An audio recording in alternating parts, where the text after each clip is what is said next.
रहा हूँ मैं अनजान जिसका कल आगाज आएगा। मेरे लहू का हर एक कतरा इंकलाब लाएगा। नमस्कार दोस्तों, मैं रेनू राय एवीएम गीतमाला में आप सभी का स्वागत करती हूँ। तो दोस्तों, आज का जो पहला गीत है वो उसमें हमारे देश के वीर सैनिक अपने घर वालों को याद करके खुशियाँ मना रहे हैं। तो आइए हम उन खुशियों में शामिल होते हैं और सुनते हैं ये प्यार भरा गीत।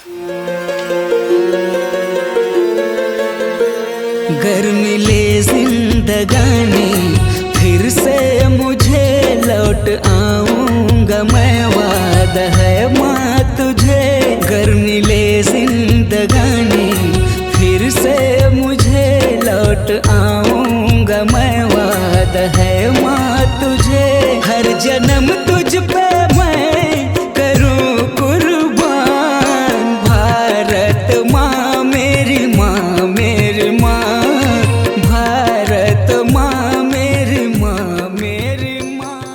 तो दोस्तों, आज का जो हमारा अगला गीत है वो बहुत ही मार्मिक है, जिसमें एक बहन अपने वीर शहीद भाई को याद करके अपने दर्द को बयां कर रही है। तो आइए हम उस दर्द में शामिल होते हैं और उस वीर शहीद को हम सलाम करते हैं।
तो दोस्तों, आप सभी से विदा लेने का समय आ गया है। फिर लौटेंगे ऐसे ही सुंदर सुंदर गीत और संगीत के साथ।